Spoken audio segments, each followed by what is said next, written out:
الرحمن الرحیم اللہم صلی علی محمد و آلہ و اطرتہ بعدد کل معلوم لک۔ وطن سے محبت ایک ایسا فطری عمل ہے جو ہر انسان بلکہ ہر ذی روح اور ہر ذی شعور کے اندر پایا جاتا ہے۔ جو انسان جس سرزمین پر پیدا ہوتا ہے اس انسان کے قلب و باطن میں، اس انسان کے رگ و ریشے میں اور اس کے دل میں اس سرزمین کی محبت ڈال دی جاتی ہے۔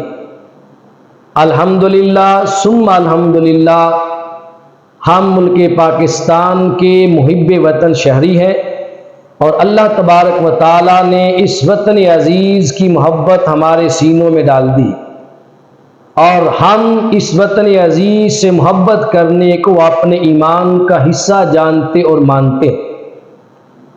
اور وطن سے محبت کرنا یہ خود میرے نبی صلی اللہ علیہ وسلم کی سنت مبارکہ ہے۔ آقا دو جہاں صلی اللہ علیہ وآلہ وسلم کی ولادت باسعادت مکہ المکرمہ میں ہوئی اور میرے مصطفیٰ صلی اللہ علیہ وسلم کو شہر مکہ سے بے حد محبت تھی۔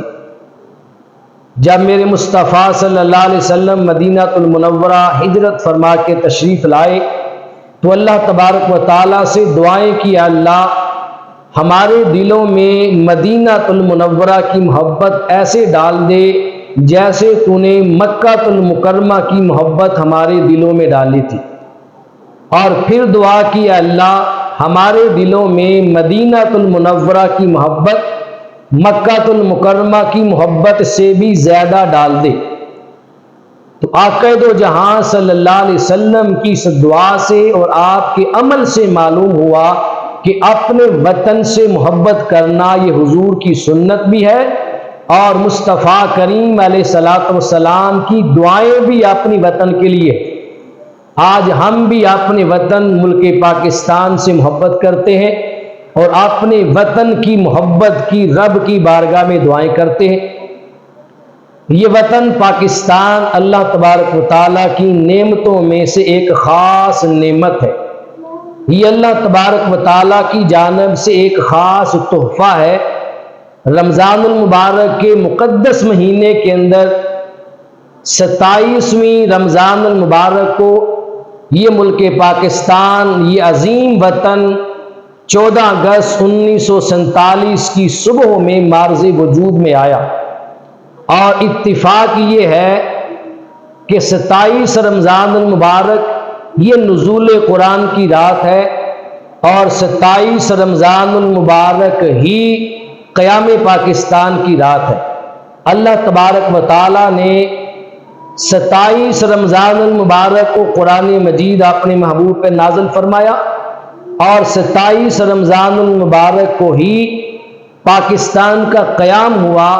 یہ اس بات کی جانب اشارہ ہے کہ پاکستان اور قرآن مجید آپس میں لازم ملزوم ہے۔ ملک پاکستان بنا ہے کلمے کے نام پر اور اس ملک پاکستان کی بقا بھی قرآن مجید کے نظام مصطفیٰ کی تحت ہوگی، لہذا ملک پاکستان کو نظام مصطفیٰ کی ضرورت ہے۔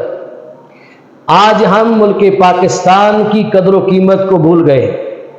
اللہ ہمیں اس وطن کی قدر کرنے کی توفیق نصیب فرمائے۔ اگر وطن کی قدر جاننی ہے، آزادی کی قدر جاننی ہے اور اپنے وطن کی محبت کو جاننا ہے تو آؤ پھر فلسطینی ماؤں بہنوں سے پوچھو، فلسطین میں کٹتے ہوئے لاشوں سے پوچھو کہ وطن کی قدر و قیمت کیا ہے۔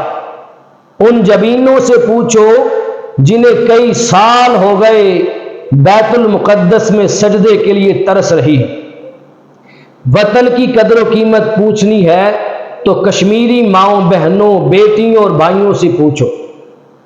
اپنے وطن کی قیمت، وطن کی آزادی اور وطن کی محبت پوچھنی ہے تو برما کے بے سر و سما مسلمانوں سے پوچھو، غزہ کے مسلمانوں سے پوچھو، شام کے مسلمانوں سے پوچھو وطن کی قدر کیا ہے، وطن کی قیمت کیا ہے۔ ملک پاکستان یہ اللہ تبارک و تعالیٰ کی نعمت ہے آقا دو جہاں صلی اللہ علیہ وسلم کا یہ فیضان ہے، حضور علیہ الصلوۃ والسلام کی نظر عنایت سے یہ وطن حاصل ہوا ہے۔ اس وطن کو حاصل کرنے کے لیے ہمارے اکابرین نے انتھکن محنتیں کی، اور ہمارے اکابرین نے سینکڑوں جانوں کا نذرانہ پیش کیا۔ لاکھوں مسلمانوں نے اپنی جانیں پیش کر کے اپنے خون سے اس وطن کی بنیادیں رکھی، سینکڑوں ماؤں بہنوں کی عزتیں لوٹی، ہمارے سینکڑوں نوجوان کٹے۔ ہمارے اکابرین نے قائد اعظم محمد علی جناح رحمۃ اللہ تعالی علیہ کی قیادت کے اندر نہ دن دیکھا نہ رات دیکھی، اور انتھکن محنت کی پاکستان کو بنانے کے لیے۔ بالآخر قائد اعظم محمد علی جناح رحمۃ اللہ تعالی علیہ کی محنتوں کا نتیجہ اور آقا دو جہاں صلی اللہ علیہ وآلہ وسلم کی نظر عنایت کا نتیجہ ملک پاکستان اللہ تبارک و تعالی نے ہمیں عطا فرما دیا۔ یہ وطن ہمیشہ رہنے کے لیے بنا ہے، اور صبح قیامت تک انشاءاللہ اللہ کی توفیق سے یہ وطن موجود رہے گا۔ کوئی وطن، کوئی شخص اور دنیا کی کوئی طاقت میرے ملک کو نہ مٹا پائی ہے، نہ مٹا سکے گی۔ اس ملک کو میرے مصطفیٰ صلی اللہ علیہ وسلم کی روحانی تائید حاصل ہے۔ اس وطن کے ہر شہری کو، اس وطن کے ہر سپاہی کو، اس وطن کے ہر محافظ کو میرا سلام ہے، میرا سلوٹ ہے۔ اس وطن کی بہادر فوج کو میرا سلام ہے، اور وہ سپاہی، وہ فوجی جو آج بھی سرحدوں پر ہمارے دفاع کے لیے، ہماری حفاظت کے لیے، اس وطن کی بقا کے لیے آج بھی دشمن کے سامنے سیسا پلائی دیوار بن کے کھڑے ہیں، نہ دن دیکھتے ہیں نہ رات دیکھتے ہیں، نہ آندھی نہ طوفان نہ دھوپ نہ برف باری، فقط ان کے دل میں ایک ہی امنگ اور آرزو ہے کہ ہم اپنی جانیں اپنے وطن پر نشاور کریں گے، اور ہم اپنے وطن کو بچائیں گے یا اپنے وطن کی خاطر جام شہادت نوش کریں گے۔ پاکستان کے ان فوجیوں کو، ان سپاہیوں کو میرا سلام محبت ہے۔ اللہ تبارک و تعالی اس وطن عزیز کا حامی و ناصر ہو۔ اللہ اس وطن عزیز کے سپاہیوں کی حفاظت فرمائے، اس وطن عزیز کی سرحدات کی حفاظت فرمائے۔